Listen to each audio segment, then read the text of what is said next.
એલસીબીની ટીમે અસાણા ગામના પાટિયા પાસે દારૂ ભરેલી ટ્રક ઝડપી।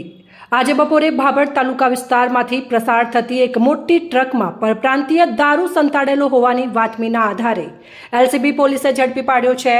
મોટા પ્રમાણમાં દારૂનો જથ્થો ઝડપાતા ભાભર પોલીસ મથકે લોકોના ટોળે ટોળા જોવા માટે ઉમટી પડ્યા હતા।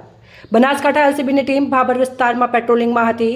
તે દરમિયાન ખાંગીરાહે બાતમી હકીકત મળતા કે પંજાબથી ગુજરાતમાં દારૂ ઘુસાડવામાં આવી રહ્યો છે, જેને લઈ થરાદના મીઠા હાઈવે પર થરાદ તરફથી આવતી GJ04GA 5787 નંબરની ટ્રકને ભાભર તાલુકાના અસાણા ગામના પાટિયા નજીક ઊભી રખાવી તપાસ કરતા ડ્રાઈવરને કડકાઈથી પૂછતા તેમજ ટ્રકમાં તપાસ કરતા ઉપર મરઘાના ચણના કટ્ટા હોવાથી તેમજ કટ્ટાની નીચે પરપ્રાંતીય દારૂની પેટીઓ ભરેલી હોવાનું જાણવા મળતા બનાસકાંઠાની એલસીબીની ટીમ દ્વારા ટ્રક તેમજ ટ્રકના ડ્રાઈવર વરદારામ જગમાલરામ જાટ બેનીવાલ રહેવાસી હાથીતલા તાલુકો જિલ્લો બાડમેર રાજસ્થાન વાળાને ભાભર પોલીસ મથકે લાવીને કાર્યવાહી હાથ ધરવામાં આવી હતી।